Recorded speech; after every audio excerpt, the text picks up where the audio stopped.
Assalamualaikum warahmatullahi wabarakatuh. Salam sejahtera untuk kita semua.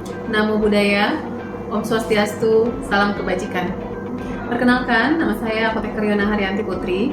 Saat ini merupakan salah satu dosen pada program studi S1 Farmasi Fakultas Matematika dan Ilmu Pengetahuan Alam di Universitas Bengkulu.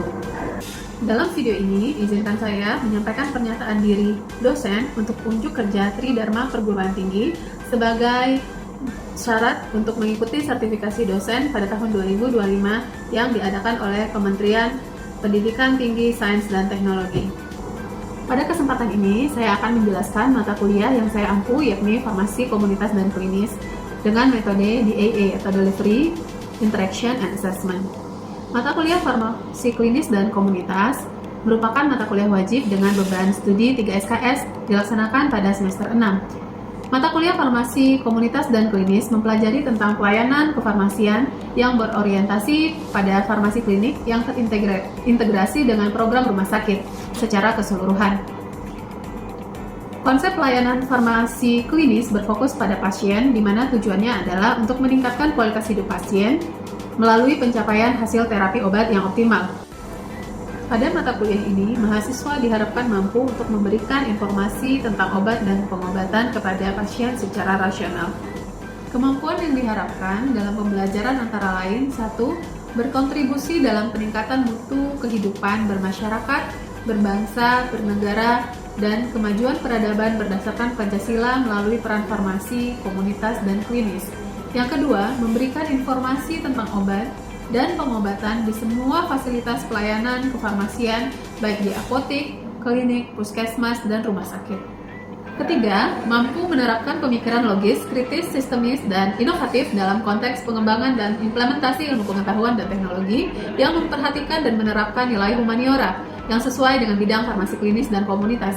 Yang keempat, mampu melakukan promosi penggunaan obat yang rasional dalam pelayanan farmasi komunitas.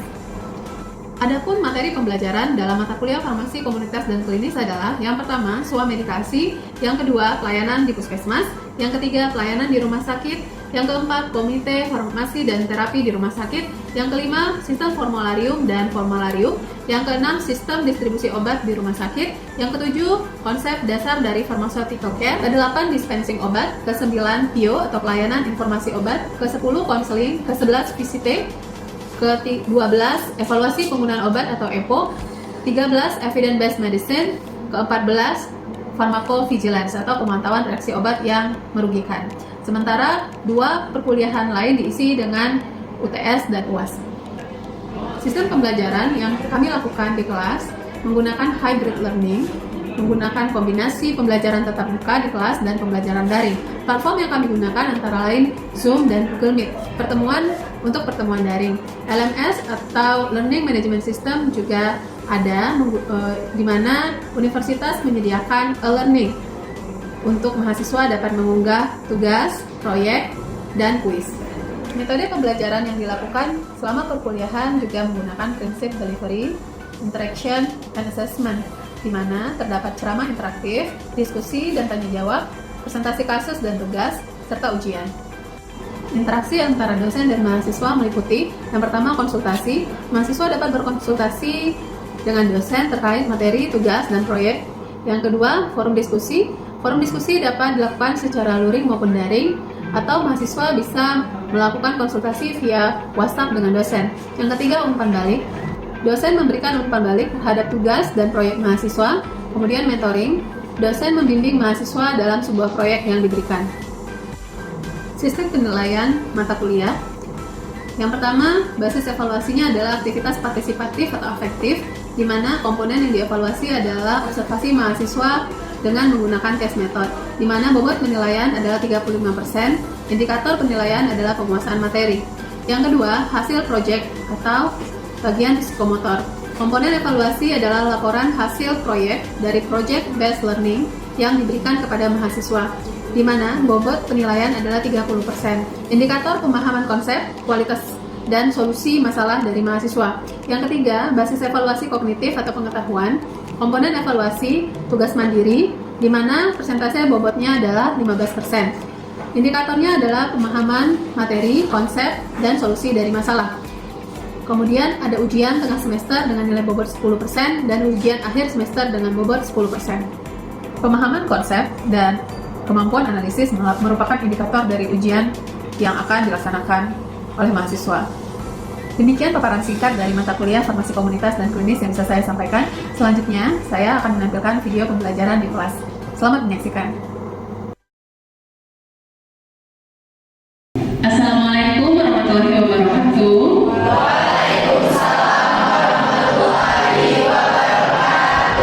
Bagaimana kabarnya mahasiswa semua? Alhamdulillah. Baik, setelah libur yang panjang, kita masuk lagi di semester 6 ini. Tentu akan banyak mata kuliah baru ya. Hari ini kita akan masuk kepada mata kuliah apa? Farmasi, klinis, dan komunitas. Ya, farmasi, klinis, dan komunitas. Baik, untuk memulai perkuliahan pada hari ini agar berjalan dengan baik dan lancar, silakan untuk kita berdoa. Teman-teman, sebelum kita mulai pelajaran pada hari ini, hendaklah kita berdoa menurut kepercayaan agama masing-masing. Berdoa dimulai. Berdoa selesai. Baik, saya akan melakukan presensi pada hari ini. Saya bertanya dulu kepada Komting, apakah ada yang tidak hadir pada hari ini, Komting? Tidak ada. Baik, hadir semua ya. Yang pertama ini kita akan melakukan kontrak kuliah ya, mahasiswa semua. Seperti biasa, kontrak kuliah kita yang pertama, mahasiswa wajib hadir tepat waktu. Yang kedua, berpakaian dengan baik, sopan dan rapi, tidak ada yang pakai sendal ya selama perkuliahan. Kemudian saya berharap mahasiswa dapat aktif dalam kegiatan perkuliahan dan kehadiran minimal 75% dari syarat UAS. Capaian pembelajaran untuk mata kuliah ini adalah yang pertama, berkontribusi dalam peningkatan kehidupan bermasyarakat, berbangsa dan bernegara, dan kemajuan peradaban berdasarkan Pancasila melalui peran farmasi komunitas dan klinis. Yang kedua, mampu memberikan informasi tentang obat dan pengobatan di semua fasilitas pelayanan kefarmasian. Selanjutnya, mampu menerapkan pemikiran logis, kritis, sistemis, dan inovatif dalam konteks pengembangan atau implementasi ilmu pengetahuan dan teknologi yang memperhatikan penerapan nilai humaniora yang sesuai dengan bidang farmasi klinis dan komunitas. Dan terakhir, mampu melakukan promosi penggunaan obat yang rasional pada pelayanan farmasi komunitas. Aspek penilaian dalam mata kuliah farmasi komunitas dan klinis ini dibagi menjadi beberapa aspek. Yang pertama ada observasi aktivitas mahasiswa dengan case method. Presentasinya cukup tinggi ya, bahkan paling tinggi yaitu 35%. Kemudian laporan hasil proyek dari project based learning atau team based project ya, itu nilainya sebanyak 30%. Kemudian ada tugas mandiri dan kelompok, nilainya 15%. Ujian tengah semester 10% dan ujian akhir semester 10%. Jadi jangan kalian lewatkan keaktifan dalam kita studi kasus dan proyek-proyek yang akan kita selesaikan pada mata kuliah ini. Untuk RPS pada mata kuliah ini bisa kalian dulu di e-learning UNIM. Bisa masuk ya ke e-learning? Baik, masuk ke materi swameditasi. Apa itu swameditasi? Swameditasi merupakan tindakan self-care untuk mengatasi segala keluhan pada diri sendiri. Untuk penyakit atau gejala yang ringan, menggunakan obat-obat over the counter atau OTC dan obat wajib apotek atau OWA. Obat-obat over the counter. Ada yang masih ingat apa itu obat over the counter? Menjawab Ibu, perkenalkan nama saya Nurnia, putriku semua dengan NPM F1G021030. Over the counter. Obat over the counter itu adalah obat yang bisa dibeli bebas tanpa resep dokter. Nah, itu biasanya dijual di supermarket atau apotek. Nah, itu digunakan karena dianggap aman, bisa digunakan sendiri oleh masyarakat dalam kategori penyakitnya itu ringan atau umum, dan penggunaannya harus sesuai dengan petunjuk yang ada di label atau kemasan. Terima kasih Bu. Baik, terima kasih Dian, bagus sekali jawabannya. Selanjutnya apa sih contoh-contoh obat over the counter? Baik, terima kasih Bu atas kesempatannya. Saya melengkapi izin jawab Ibu, contoh-contoh dari obat over the counter atau OTC itu seperti obat analgesik dan juga antiinflamasi. Contohnya seperti aspirin, paracetamol, antiplasmodik, dan juga obat-obat yang mempengaruhi mobilitas dari saluran cerna. Nah, selain itu Ibu, obat diare dan juga obat pencahar itu juga termasuk dari obat-obat over the counter atau OTC. Terima kasih Ibu. Ya, benar sekali. Itu jawabannya ya. Sepertinya kalian sudah paham. Baik, untuk selanjutnya, setelah dari obat over the counter, kita balik ke obat wajib apotek. Ada yang tahu apa itu obat wajib apotek? Ya, silakan. Baik Ibu, terima kasih atas kesempatannya. Perkenalkan, saya Natasha Dewa Putri dengan NPM F1G021070. Izin menjawab Ibu, apa itu obat wajib apotek atau OA? Itu adalah obat keras yang boleh diserahkan oleh apoteker kepada pasien tanpa resep dokter, tetapi harus sesuai dengan ketentuan dan batasan yang telah ditetapkan Ibu. Benar, obat wajib apotek adalah obat keras yang bisa diberikan tanpa resep dari dokter. Oke, ada yang bisa memberikan contoh apa itu obat? Ya, silakan.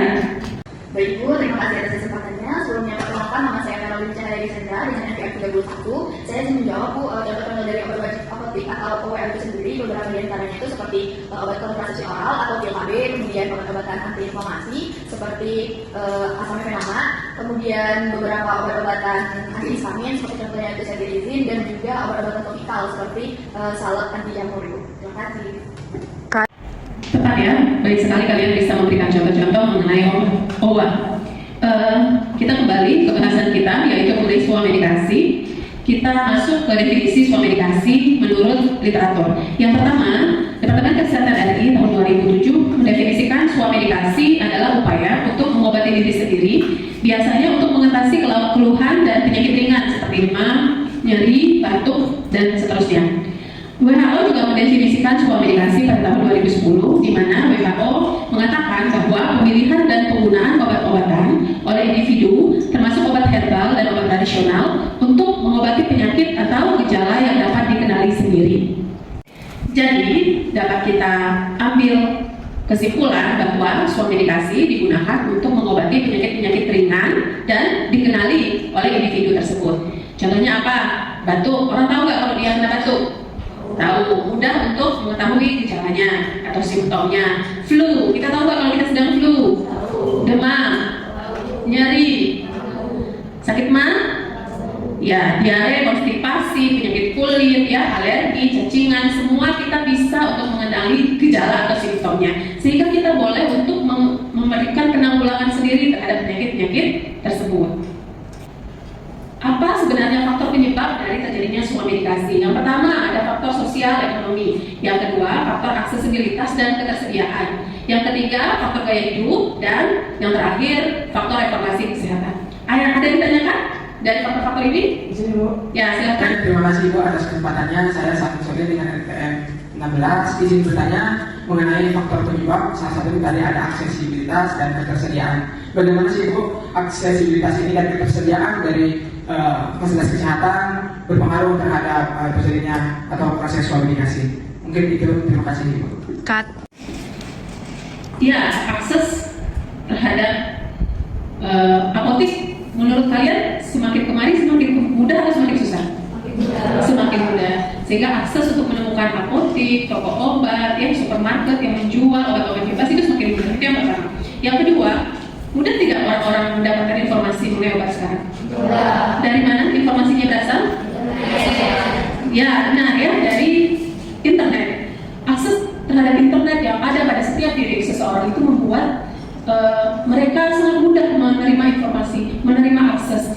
Apalagi sekarang penjualan obat juga ada melalui e-commerce, ya benar, e-commerce, sehingga sangat mudah untuk mencapai tempat-tempat di mana obat itu ada. Ya, jadi sepertinya sekarang akses itu sangat mudah ya, termasuk juga di desa-desa akses juga semakin mudah, sehingga memungkinkan untuk orang membeli obat dimanapun, terutama obat bebas ya, dan mereka bisa membawanya atau mendapatkannya untuk menyelesaikan masalah-masalah penyakit mereka. Oke, sehingga tujuan dari sebuah medikasi itu adalah untuk meningkatkan kemampuan dari seseorang, dari masyarakat, dari individu dalam menolong dirinya sendiri, dalam mengatasi masalah kesehatan, khususnya penyakit ringan ya, dan meningkatkan kesehatan diri. Suamedikasi ini memiliki keuntungan, tapi dibaliknya juga pasti ada risiko potensial. Apakah keuntungan dari suamedikasi? Yang pertama, peningkatan akses obat kepada pasien. Yang kedua, peran aktif dari pasien dalam menentukan kesehatannya. Yang ketiga, peningkatan peran farmasis. Kalau pasien datang ke apotek bertanya mengenai obat dengan membawa gejalanya, otomatis kita sebagai farmasi akan bertambah wawasan, akan bertambah proses literasi dalam diri kita untuk membantu masalah pasien tersebut. Yang selanjutnya untuk mengurangi atau setidaknya mengoptimalkan beban pemerintah karena pengeluaran kesehatan terkait perawatan kondisi kesehatan ringan ini juga banyak. Di sisi lain, kita punya resiko potensial yang harus kita hadapi dalam proses suamedikasi. Apa itu? Yang pertama, kesalahan dalam diagnosa sendiri. Kira-kira pasien bisa selalu tidak mendiagnosa dirinya sendiri? Bisa, sangat bisa. Itu sebabnya harus ada farmasi menjadi lini depan sehingga mengurangi resiko potensial ini. Yang kedua, keterlambatan mendapat perhatian medis saat diperlukan. Jadi pasien itu merasa gejalanya ringan, sementara sebenarnya pasien ini menderita penyakit yang mungkin sudah parah. Tetapi karena dia merasa obat untuk meredakan gejala itu ada, dan ketika obat-obat yang digunakan gejala penyakitnya menjadi ringan, dia merasa itu bukan penyakit yang berat, sehingga ya terjadi keterlambatan. Yang ketiga, terjadinya reaksi obat yang tidak dikehendaki atau ROPD. Contohnya apa? Alergi. Mungkin tidak seseorang mengalami alergi akibat dari penggunaan obat. Sangat mungkin, dan itu mungkin tidak tersadari oleh pasien itu sendiri bahwa mereka sebenarnya alergi terhadap obat-obat tersebut. Yang keempat, kesalahan administrasi dan dosis obat.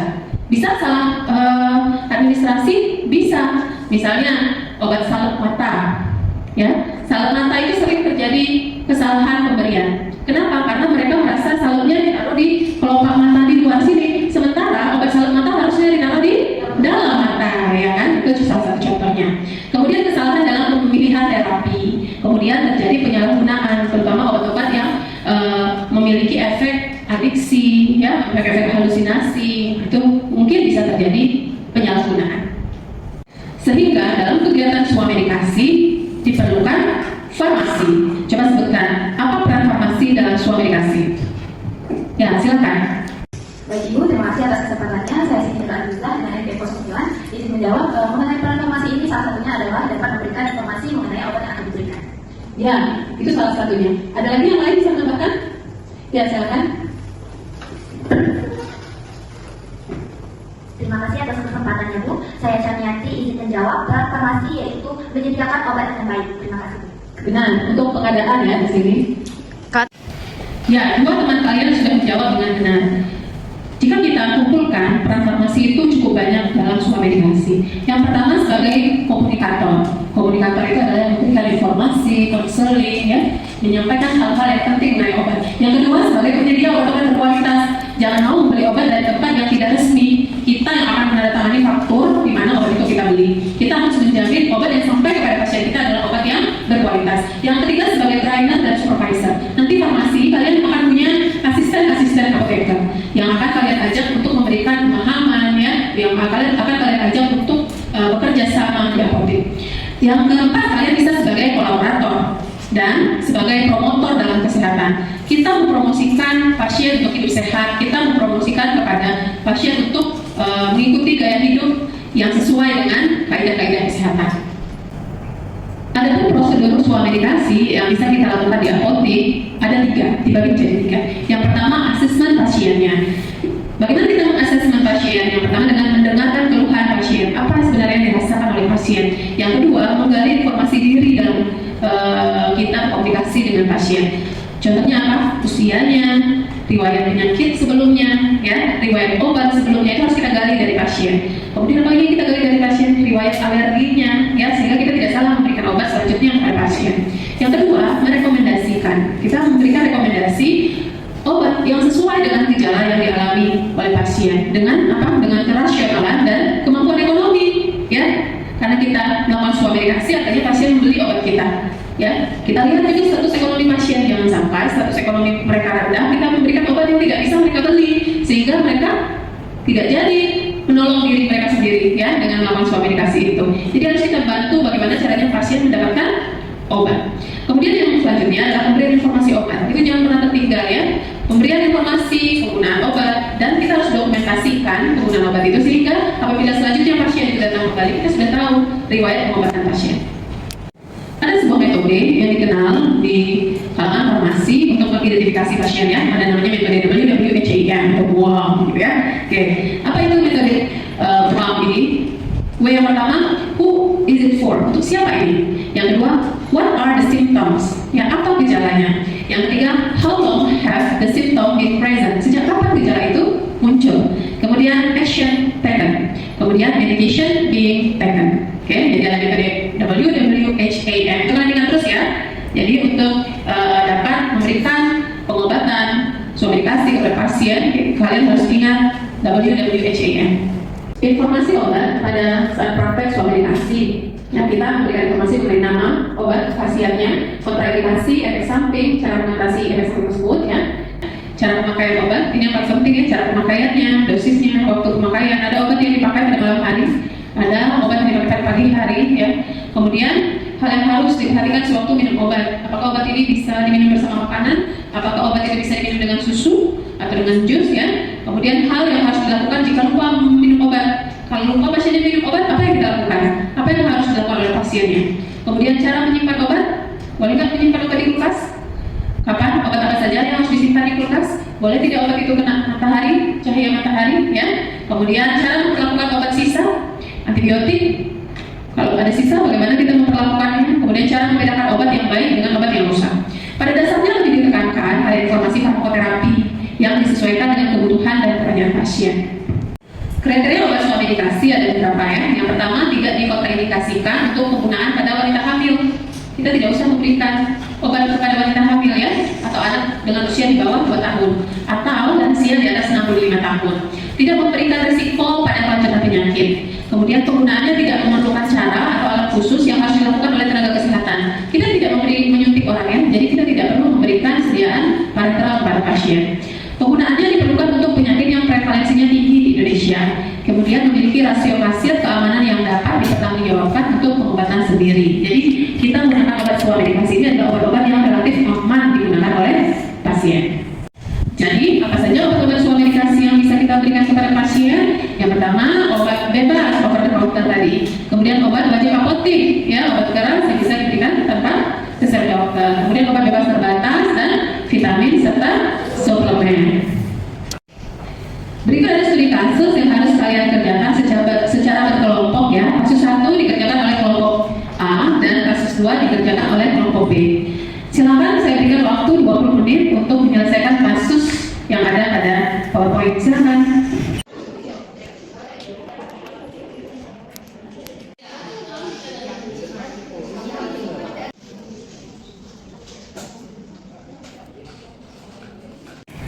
Baik, waktunya sudah habis untuk berdiskusi tentang kasus ini. Saya berikan kesempatan untuk kelompok 1 untuk memberikan jawaban terhadap kasus yang diberikan. Silakan. Siapa yang mau menjawab? Ya, silakan. Baik, terima kasih buat kesempatannya. Saya ambil dari simulasi dengan MKM 79, mewakili dari kelompok 1. Dari studi kasus yang pertama, intinya adalah Pak Khotik membeli obat pusing dan demam untuk ibu mertuanya. Ibu mertua berumur 58 tahun bernama Ibu Siti. Ibu Siti mengeluhkan pusing dan demam sejak malam kemarin. Ibu Siti memiliki riwayat demam dan juga alergi terhadap ibuprofen. Memberikan obat yang tepat untuk Ibu Siti. Baik, dari hasil diskusi kami, Ibu Siti dengan keluhan pusing dan demam yang dialami itu dapat diberikan analisis dengan antibiotik seperti paracetamol. Paracetamol dengan dosis 500 mg 3 kali sehari selama 6 dan juga dapat diberikan tambahan multivitamin untuk meningkatkan daya tahan tubuh dari Ibu Siti tersebut. Nah, multivitamin yang diberikan dapat vitamin B kompleks, tapi vitamin C juga dapat diberikan, namun diberikannya dengan hati-hati karena Ibu Siti ini memiliki riwayat penyakit mah. Baik, terima kasih jawabannya. Ya, untuk jawaban dari kelompok 1 sudah benar, ya. Ibu Siti bisa diberikan paracetamol 500 mg 3 kali sehari dan bisa juga ditambah dengan multivitamin. Oke, untuk kelompok 2, bagaimana jawabannya sudah ada? Sudah. Silakan disampaikan jawabannya kelompok 2. Terima kasih Bu atas kesempatannya. Perkenalkan, saya dari Agustin, NPM 31. Di sini saya mewakili kelompok 2 dengan studi kasus soal nomor 2. Anak Ali 6 tahun mengeluh gatal pada dubur. Setiap pagi ke kampus, pagi hari terlihat material putih seperti kelapa parut di dalam toilet dan dubur Ali. Ali memang anak yang aktif dan suka bermain di alam. Berikan obat yang tepat untuk Ali. Baiklah, dari hasil diskusi kami, obat yang tepat diberikan kepada Ali yaitu obat Pirantal Pamoat sirup dengan dosis 125 mg diberikan setiap 6 bulan sekali atau obat Tomatrin. Riwayat kasus yang dialami Ali ini adalah cacing kremi. Baik, terima kasih Bu. Terima kasih ya. Memang Ali menderita cacingan. Yang diberikan obat harusnya setiap 6 bulan sekali. Kalau Ali itu menderita cacingan pasti duburnya gatal. Kalau duburnya gatal dia akan menggaruk dengan tangannya. Sementara tangan juga digunakan untuk makan. Jadi kalau kita tidak berikan obat, maka akan terjadi siklus yang sama terus menerus. Sehingga benar ya, anak berilah obat cacing. Oke, baik, terima kasih. Sepertinya menarik sekali ya bahasan komunikasi ini. Sebelum pembelajaran kita berakhir, saya ingin kalian memberikan kesimpulan. Salah satu dari kalian memberikan kesimpulan mengenai komunikasi. Ada yang bersedia? Oke, silakan. Baik Ibu, terima kasih kesempatannya. Perkenalkan nama saya Dr. Swinja dan MPM 50. Yang dimana kesimpulan pada materi pada hari ini yaitu dapat komunikasi merupakan tindakan dilaksanakan untuk mengobati diri sendiri, yaitu dengan menggunakan obat-obat difaktor, dan juga terdapat 4 obat pengobatan jenis yang yaitu terdapat obat bebas terbatas, vitamin serta suplemen. Baik Ibu, terima kasih. Ya, ada 4 obat yang bisa digunakan: obat dokter, obat wajib apotek, obat bebas terbatas, dan obat suplemen serta vitamin. Oke. Kalian sudah paham semua sepertinya ya? Ada yang mau ditanyakan dalam materi kita? Sudah paham atau belum? Sudah paham. Baik, sepertinya pembelajaran kita hari ini sangat menarik dan pasti menambah khasanah pemikiran kita ya. Apalagi kita sebagai farmasi sangat diperlukan untuk komunikasi yang tepat, untuk pengobatan yang rasional. Nanti apabila kalian selesai pendidikan, pergi ke apotek sebagai supervisor, sebagai apoteker, penanggung jawab apotek, kalian harus ingat bahwa komunikasi adalah tanggung jawab kita semua. Jika tidak ada yang ditanyakan lagi, maka kita tutup perkuliahan kita pada pagi hari ini. Kita lanjutkan minggu depan. Saya minta maaf apabila selama perkuliahan ada kesalahan. Assalamualaikum warahmatullahi wabarakatuh.